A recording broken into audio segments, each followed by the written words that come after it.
الحمدللہ رب العالمین والصلاة والسلام علی سید المرسلین اما بعد فاعوذ باللہ من الشیطان الرجیم بسم اللہ الرحمن الرحیم بڑی الصلاة والسلام علیکہ یا سیدی یا رسول اللہ الصلاۃ والسلام علیکہ یا سیدی یا رسول اللہ الصلاة والسلام علیکہ یا حبیب اللہ الصلاۃ والسلام علیکہ یا حبیب اللہ الصلاة والسلام علیکہ یا نبی اللہ الصلاۃ والسلام علیکہ یا نبی اللہ وعلی آلکہ واصحابکہ یا رسول اللہ وعلی آلہ وصحبہ یا رسول اللہ۔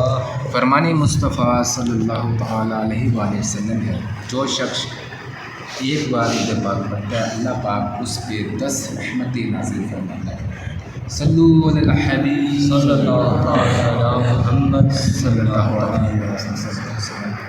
عاشورہ کا روزہ فرض تھا۔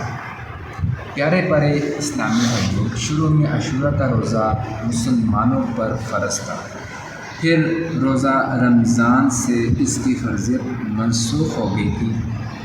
اب عاشورہ کا روزہ رکھنا فرض نہیں ہے، مگر اس دن کا روزہ رکھنے والے کے لیے بڑا ثواب ہے۔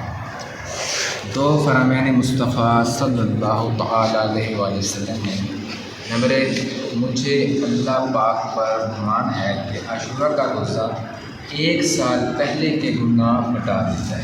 سبحان اللہ۔ نمبر 2، عاشورہ کا روزہ 1 سال کے روزوں کے برابر ہے۔